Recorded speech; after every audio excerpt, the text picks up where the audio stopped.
তার চিরঞ্জীব ভালোবাসা সামান্য স্পর্শ ৩রা মে ২০২০ থেকে বাংলা ভাষার উচ্চারণে দেবাশিস ভট্টাচার্যের কণ্ঠে আবিশ্বের কবিদের কবিতা পাঠের আরেক আরম্ভ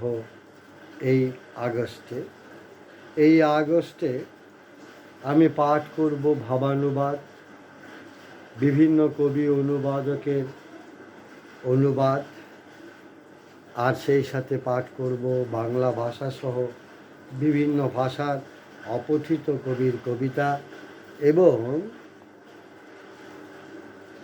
অপঠিত কাব্যগ্রন্থ থেকে প্রিয় কবিদের আবারও কবিতা পাঠ। আজ পড়ছি পোল্যান্ডের কবি বন্ধু নাটালিয়া ওসিয়ানা বিলস্কার কবিতার দুটি ভাবানুবাদ, ছোট্ট এবং দীপ্ত। কবি সম্পর্কে আমি ইতিপূর্বে দুটি ফেসবুকে পোস্ট দিয়েছি। পড়ছি সরাসরি কবিতা। তুমি বলেছিলে, নাটালিয়া ওসিয়ানা বিলস্কা।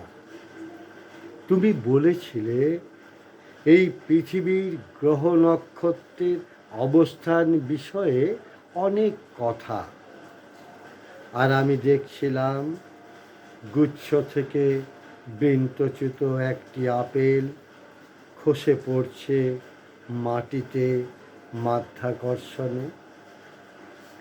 আকাশ, সেখানে অনেক দিন নক্ষত্রেরা, যা আমি গণনা করি, তাদের হৃদয় থেকে ঝরে পড়তে দেখি শুভেচ্ছার আলো।